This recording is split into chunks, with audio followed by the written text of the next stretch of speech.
নমস্কার, আমি কুশ। ভূত এফএম বাংলা ইউটিউব চ্যানেলে আপনাকে স্বাগত। আজকের গল্প রাত 12টার বাস। গল্পটি ভালো লাগলে লাইক ও কমেন্ট করে জানাবেন। প্রতিদিন এই রকম গল্প শুনতে চ্যানেলটি সাবস্ক্রাইব করে বেল আইকন প্রেস করে রাখতে ভুলবেন না।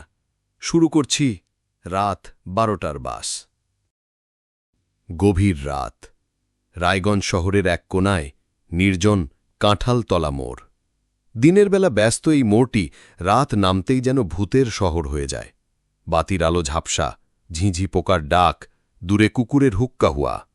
এই সময় এখানে দাঁড়িয়ে থাকাটা সাহসের ব্যাপার। তবে আজকের রাতটা অন্যরকম। তিনজন যুবক, রুদ্র, তন্ময় আর সৌরভ, একসাথে দাঁড়িয়ে আছে সেই কাঁঠালতলা মোড়ে। তারা কেউ সাহসী নয়, কিন্তু আজ তাদের সাহসের চূড়ান্ত পরীক্ষা। রুদ্র, শেষবার বলছি, করিস না এটা, তন্ময় বলল। চুপ কর, তুই বলেছিলি না তোর মামাতো ভাই শুনেছে এই মোড়ে রাত 12টার পর একটা বাস আসে, আর সেই বাসে যে ওঠে সে আর ফিরে আসে না। এই সব গাঁজাখুরি গল্প। আমি আজ প্রমাণ করব সব ভূতের গল্প ভুয়া। রাত 12টা বাজতে আর মাত্র 5 মিনিট। সৌরভ গলাটা নিচু করল। তবুও বলছি ভাই, চল ফিরে যাই। রুদ্র গম্ভীর গলায় বলল, তোমরা চাইলে যেতে পারো, আমি এখানে থাকব, বাসে উঠব, ফিরেও আসব, তারপর বলবো তোমরা ছিলে ভুল। তন্ময় কিছু বলতে যাচ্ছিল, কিন্তু তখনই বেজে উঠল মোবাইলে অ্যালার্ম। রাত 12টা। চারদিকে এক মুহূর্তে নিস্তব্ধতা নেমে এলো, যেন প্রকৃতি নিজে কান পেতে শুনছে। দূর থেকে হঠাৎ এক ঘড় ঘড় ঘড় শব্দ। একটা পুরনো বাসের ইঞ্জিন যেন ধীরে ধীরে সচল হচ্ছে। রুদ্র, তন্ময় আর সৌরভ দৃষ্টি মেলে তাকালো সামনের রাস্তায়। একটি অদ্ভুত দেখতে বাস ধীরে ধীরে কুয়াশার চাদর ফুঁড়ে এগিয়ে আসছে। বাসটির সামনে কোনো নাম নেই, কাছে জমে আছে ধুলো। হেডলাইটের আলো নিষ্প্রভ, কিন্তু স্পষ্ট দেখতে পাচ্ছে তারা বাসটি এই নির্জন রাস্তায় এসে দাঁড়াল। দরজা খোলা, চালক স্পষ্ট নয়, একটা ছায়ামূর্তি। হেই, আমি কোথায় নামব? রুদ্র মজা করে বলল। কোনো উত্তর নেই। বাস চলতে শুরু করল। না, সেটাকে চলা বলা যাবে না। বাস যেন মাটি ছুঁয়ে চলেই না, একেবারে মসৃণভাবে, শব্দহীনভাবে সামনে এগিয়ে যাচ্ছে। বাসের পা দিতেই রুদ্রের মনে হল সে যেন অন্য এক জগতে প্রবেশ করছে। বাইরের কুয়াশার ঠান্ডা হাওয়া বাসের ভেতরে প্রবেশ করেনি, কিন্তু একটা অদ্ভুত ঠান্ডা তার সারা শরীর বেয়ে উঠল। বাসের ভেতর একেবারে নিস্তব্ধ। জানালাগুলোর কাঁচ ধুলো মলিন, অনেকটা যেন বছর ধরে কেউ বসেনি। অথচ প্রত্যেকটা সিটে কে যেন অদৃশ্যভাবে বসে আছে, এমন এক চাপা উপস্থিতি চারদিকে। একটা অদ্ভুত গন্ধ, ধূপকাঠি, পচা চামড়া আর বৃষ্টিতে ভেজা পুরনো কাপড়ের মতো মিশে এক অস্বস্তিকর ঘ্রাণ ছড়াচ্ছে। রুদ্র ধীরে ধীরে সামনের দিকে এগিয়ে গেল। চালকের আসনে বসে আছে এক ছায়ামূর্তি। তার মুখ দেখা যাচ্ছে না, শুধু একটা অন্ধকার ছায়া যেন স্থির হয়ে বসে আছে। এই, আমি কোথায় নামব? রুদ্র মজা করে বলল। কোনো উত্তর নেই। বাস চলতে শুরু করল। না, সেটাকে চলা বলা যাবে না। বাস যেন মাটি ছুঁয়ে চলেই না, একেবারে মসৃণভাবে, শব্দহীনভাবে সামনে এগিয়ে যাচ্ছে। রুদ্র জানালার পাশে দাঁড়িয়ে বাইরে তাকাল, কিন্তু বাইরে আর কিছুই দেখা যাচ্ছে না। না রাস্তা, না গাছপালা, না আলো, শুধু ঘন কালো অন্ধকার, যেন বাসটা বাস্তব দুনিয়ার বাইরে কোনো অজানা দিকেই যাচ্ছে। রুদ্র কাঁপা গলায় বলল, এটা কি কিছুর প্র্যাঙ্ক? হ্যালো, কেউ আছো? হঠাৎ পিছনের সিট থেকে একটা ফিসফিসানি শোনা গেল। তুই ফিরে যেতে পারতি। রুদ্র চমকে পিছনে তাকাল। সিটে কেউ নেই, কিন্তু একটা ক্ষীণ ছায়ামূর্তি যেন বসে আছে। কেবল অনুভব করা যায়, চোখে দেখা যায় না। কে বলল? ফিসফিসানি আবার এলো। রাত 12টার বাসে যারা ওঠে তারা আর ফিরে যেতে পারে না। রুদ্র এবার ভয় পেতে শুরু করল। মোবাইল বের করল। সিগন্যাল নেই, স্ক্রিন ঝাপসা। হঠাৎ স্ক্রিনে ফুটে উঠল এক line, welcome to the final ride. সে আতকে উঠল। বাস এখন দ্রুত গতিতে চলছে। সামনে একটা মোড় নিচ্ছে, কিন্তু কোথায় যাচ্ছে বোঝা যাচ্ছে না। তখনই সে সিটের পাশে দেখল একটা সিটে কেউ বসে আছে। না, সে বসে নয়, সে রুদ্রের দিকে তাকিয়ে আছে। সাদা চোখ, রক্তমাখা মুখ, জীর্ণ শরীর, মৃত। রুদ্র চিৎকার করে উঠল, কিন্তু বাসের মধ্যে তার কণ্ঠস্বর যেন গিলে ফেলছে চারপাশের নিস্তব্ধতা।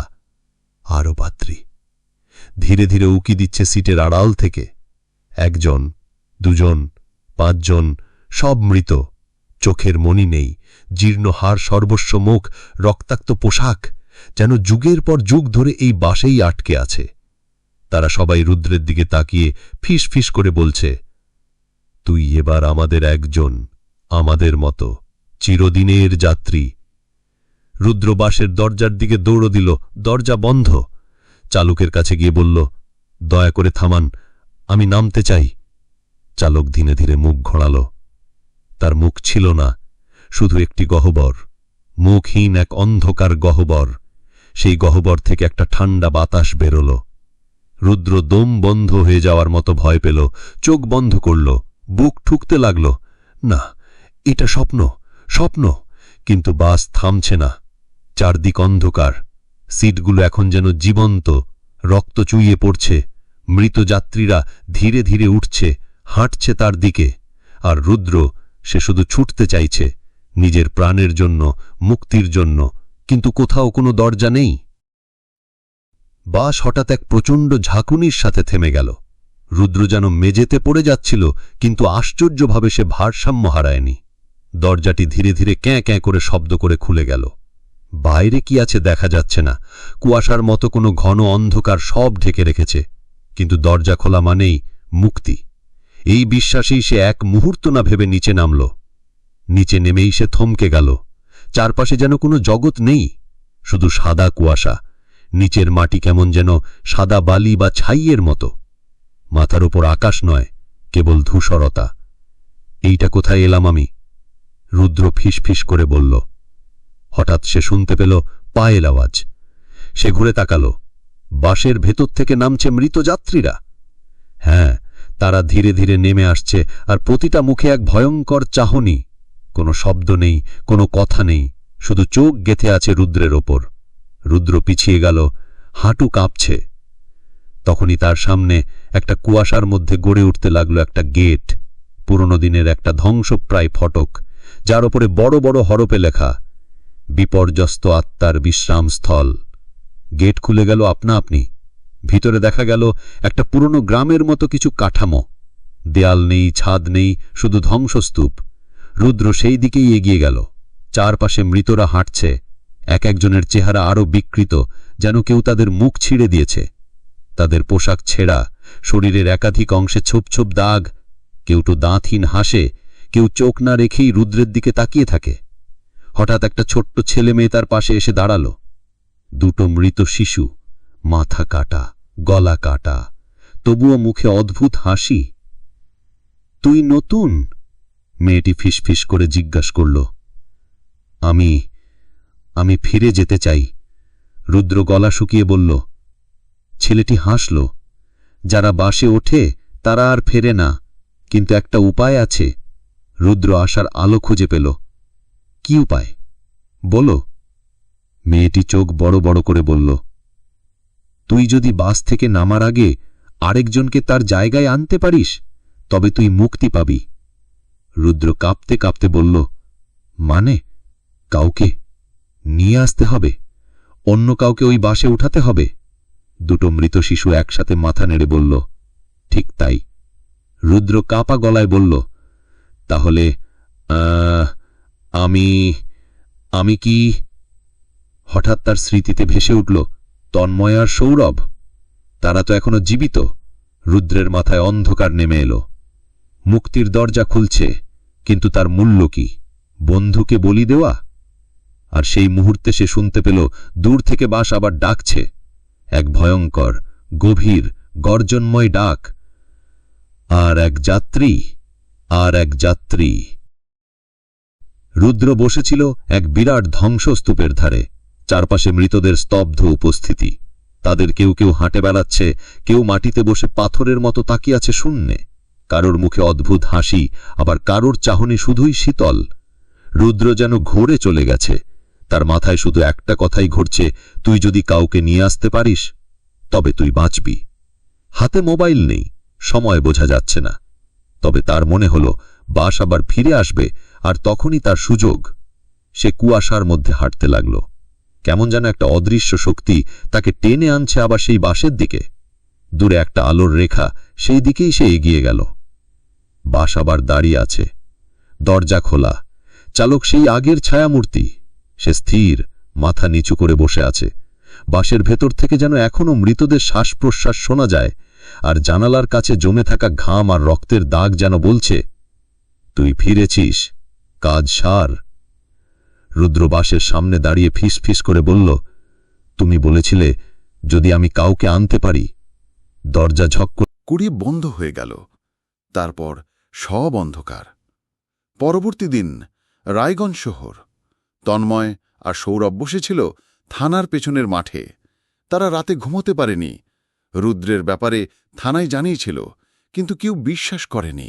কেউ কেউ বলেছিল, রাত 12টার বাস, এই সব গল্প শোনাচ্ছ আমাদের। সৌরভ ফিসফিস করে বলল, তন্ময়, রুদ্র কি সত্যি চলে গেল? তন্ময় কিছু বলছিল না, মুখ নিচু করে বসেছিল। তখনই তার মোবাইলে একটা মেসেজ এলো, আমাকে বাঁচাও, ওরা আবার আসছে, কাঁঠালতলায় এসো, রাত 12টা। রুদ্র। তন্ময় আঁতকে উঠল, এটা ওর নম্বর। সৌরভ বলল, এইসব ট্রোল হতে পারে, আবার যদি সত্যি হয়। তন্ময় একটু চুপ থেকে বলল, চলো যাই, একবার দেখি কাঁঠালতলায়। রাত 12টা, কাঁঠালতলা মোড়। তন্ময় একা দাঁড়িয়ে ছিল মোড়ে। সৌরভ আসেনি, ভয়ে। চারপাশে সেই পুরনো নিস্তব্ধতা, বাতাস থেমে আছে। ঠিক 12টা বেজে উঠতেই সেই ঘর ঘর ঘর শব্দ। পুরনো বাসটা আবার এসে দাঁড়াল তার সামনে। দরজা খুলে গেল। ভেতরে একজন ছেলেকে দেখা যাচ্ছে। সে বসে আছে শেষ সিটে। তন্ময় তাকিয়ে দেখল, রুদ্র। রুদ্র বলে সে বাসের দিকে দৌড় দিল। রুদ্র তার দিকে তাকিয়ে একটা হালকা হাসি দিল, চোখে জল, কিন্তু কিছু বলল না। তন্ময় বাসে পা রাখতে যাবে, তখনই দরজা বন্ধ হয়ে গেল। বাস চলে যেতে লাগল, কিন্তু এবার তন্ময় ভেতরে ঢোকেনি। শুধু দেখতে পেল রুদ্র মাথা নিচু করে বসে আছে, আর ধীরে ধীরে তার শরীর হালকা হতে লাগল, যেন ধোঁয়া হয়ে মিলিয়ে যাচ্ছে। আর বাস একটা শীতল বাতাস ফেলে আবার কুয়াশায় মিলিয়ে গেল। তন্ময় চুপ করে দাঁড়িয়ে রইল, আর তখনই তার মোবাইলে আবার একটা মেসেজ এলো, ধন্যবাদ বন্ধু, তুই আসিসনি, তাই তোর প্রাণ বেঁচে গেল। ওরা এখন আমাকে নিয়ে গেল, কিন্তু তুই বাঁচিস। রুদ্র। তন্ময় মোবাইলটা শক্ত করে ধরল। এক ফোঁটা জল গড়িয়ে পড়ল গালে। রুদ্র চোখ খুলল। তাকে মনে হচ্ছিল যেন 1000 বছর ঘুমিয়েছিল। শরীরে কোনো ওজন নেই, ঠান্ডা একটা হাওয়া তার বুক চিরে যাচ্ছে। সে চারপাশে তাকালো। নিজেকে দেখতে পেল বাসের ভেতর শেষ সিটে বসে আছে, কিন্তু পাশে তাকিয়ে দেখল একটা আয়নার মতো জানালায় তার প্রতিবিম্ব নেই। আমি কি মরে গেছি? সে নিজেই নিজের গলা শুনল, কিন্তু শব্দটা কেমন যেন ভেঙে যায়, রোবটের মতো। হঠাৎ সামনের চালকের আসন থেকে সেই ছায়ামূর্তিটি উঠে দাঁড়াল। প্রথমবারের মতো রুদ্র তাকে সম্পূর্ণ দেখতে পেল। তার মুখ নেই, চোখ নেই, মুখ জুড়ে এক বিশাল ফাঁকা গহ্বর, আর বুকের ভেতর থেকে আলো বেরোচ্ছে, লালচে, ধোঁয়াটে, ভয়ানক। সে এগিয়ে এসে রুদ্রের দিকে তাকাল। তুই এখন আমাদের একজন, এখন তোর কাজ নতুন যাত্রী খোঁজা। রুদ্র কাঁপা কাঁপা গলায় বলল, আমি এটা চাইনি, আমি তো শুধু ফিরে যেতে চেয়েছিলাম। ছায়ামূর্তি হেসে উঠল, এক বিকট গর্জনের মতো হাসি। তুই চুক্তি করেছিলি, কাউকে আনলে তুই বাঁচবি, কিন্তু তুই আনিসনি, ফলে এখন তুই আমাদেরই একজন, অভিশপ্ত বাসের সেবক, যাত্রী সংগ্রাহক। রুদ্র পেছনে তাকাল। পুরো বাসে এখন শুধু মৃতের দল নয়, এবার আরও কিছু নতুন মুখ, হয়তো অন্য শহর থেকে, অন্য সময় থেকে। তাদের চোখে একই ভয়, একই বিভ্রান্তি। হঠাৎ তার সামনে এক বই উন্মুক্ত হল, এক চামড়া মোড়া রেজিস্টার। সেখানে লেখা আছে সব যাত্রীদের নাম, সময়, তারিখ। প্রত্যেকটির পাশে লেখা লস্ট, স্টাক কিংবা রিপিটেড। সেই বইয়ের একদম নিচে সে দেখল নিজের নাম, রুদ্র সেন, স্ট্যাটাস বাউন্ড। তার নিচে লেখা, next victim to be chosen by him. Rudra চিৎকার করে উঠল, আমি মানুষ, আমি এই কাজ করতে পারবো না। কিন্তু তার গলা বাতাসে মিলিয়ে গেল। এবার সে টের পেল তার শরীরে আর কোনো নিয়ন্ত্রণ নেই। সে এখন হেঁটে যাচ্ছে বাসের সামনের দিকে। চালক সরে দাঁড়াল। রুদ্র বসে পড়ল চালকের সিটে। সে বুঝতে পারল এখন থেকে প্রতি রাত 12টায় বাস ফিরবে, আর তাকে বেছে নিতে হবে নতুন শিকার, যাদের মধ্যে কেউ হয়তো তার মতোই নিরীহ, কেউ হাস্যকর সাহস দেখাতে চায়। বাস চলতে শুরু করল, কুয়াশা ফুরে। রুদ্রের ঠোঁট ফাঁকা হয়ে গেল, কিন্তু সে কিচ্ছু বলে না। তবে ভেতরে একটাই কথা ঘুরছে, আমি বাঁচতে চেয়েছিলাম, কিন্তু এখন আমি মৃত্যুর বাহক। 5 বছর পর রায়গঞ্জ শহর অনেক পাল্টে গেছে, কিন্তু কাঁঠালতলা মোড়ের রাতের চেহারা পাল্টায়নি। এখনও রাত 12টার পর জায়গাটা ফাঁকা পড়ে থাকে।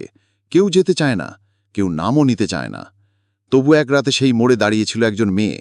তার নাম ঐশী মিত্র, বয়স 24, পেশায় জার্নালিস্ট, ভৌতিক কেস আর লোককথার ওপর গভীর গবেষণা করে।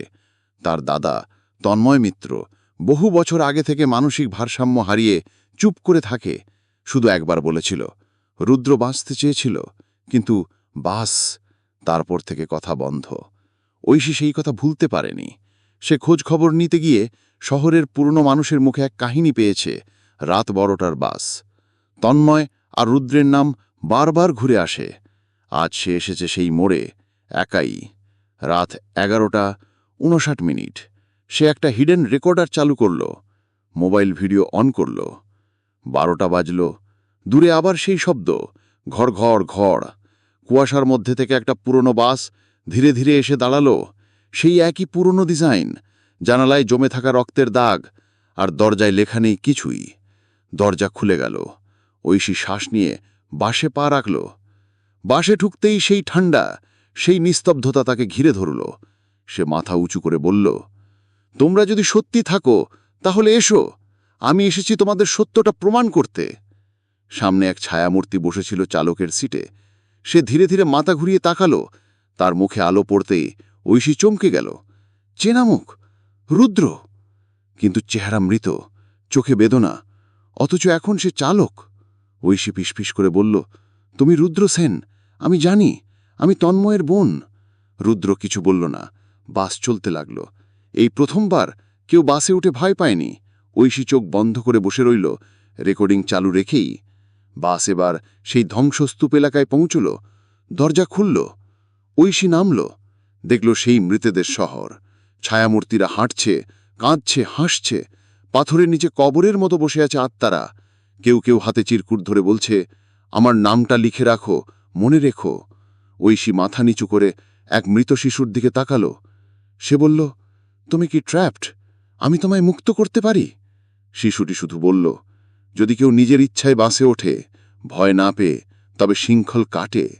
ঐশী বুঝল সেই বন্ধন ভাঙার চাবিকাঠি। তখনই রুদ্র সামনে এলো। তার মুখ যেন একটু স্বাভাবিক, চোখে জল।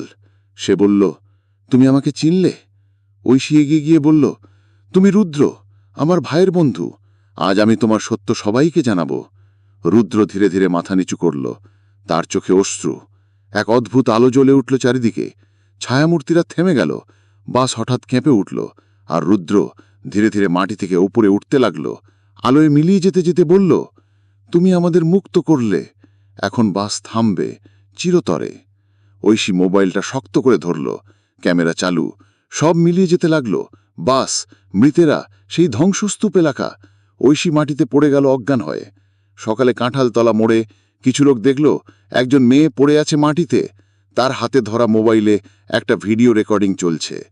ক্লিপে দেখা যাচ্ছে এক পুরনো বাস, রক্তমাখা জানালা, আর ভেতরে রুদ্র নামের একজন যুবকের আত্মা বলছে, এই গল্প সত্যি, আমার নাম রুদ্র সেন, আমি বাসের যাত্রী ছিলাম, আর এখন আমি মুক্ত।